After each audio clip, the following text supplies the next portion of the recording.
رمضان المبارک کے آتے ہی گداگروں کی عید ہو جاتی ہے۔ رمضان کا سیزن سمجھ لو ان کے لیے ایک سیزن ہے، جیسے کپڑے بنانے کا سیزن ہے، ایسے ان کے لیے سیزن ہے۔ سفید پوش مستحقین زکوٰۃ، فطرے اور خیرات سے محروم رہتے ہیں۔ ان تک پہنچتا ہی نہیں، ان تک کسی چیز کے کوئی نہ ہماری زکوٰۃ پہنچتی ہے، نہ ہماری خیرات پہنچتی ہے، کچھ بھی نہیں پہنچتا۔ بس ان تک تو جو ہے نا بس بیچارے سفید پوش بھرم رکھے ہوئے ہیں اور کچھ نہیں ہے۔ جو لے کے جاتے ہیں لوگ ہیں وہ باہر سے آتے ہیں، پورے پاکستان سے۔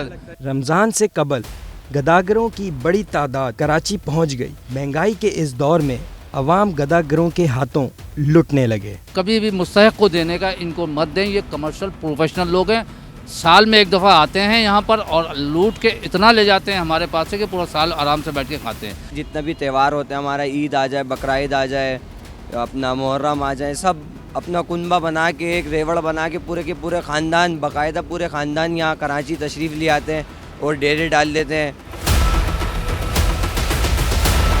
انتظامیہ کو چاہیے کہ ان گداگروں کے خلاف سخت ایکشن لے تاکہ کراچی کے شہری سکون کا سانس لے سکیں۔ اس کے خلاف اگر ایکشن ہوگا تو ایک ہی بندے کے اوپر ایکشن ہوگا اور ٹوٹل ایک علاقے سے صاف ہو جائیں گے۔ یہ تقریباً ایک اس سے گروپ کے طور پہ ہی آتے ہیں یہاں پہ۔ حکومت سے اپیل ہے کہ اس پہ سخت ایکشن لیا جائے۔ کیمرہ مین طارق اشفاق کے ساتھ Farhan Khan, metro one news, Karachi.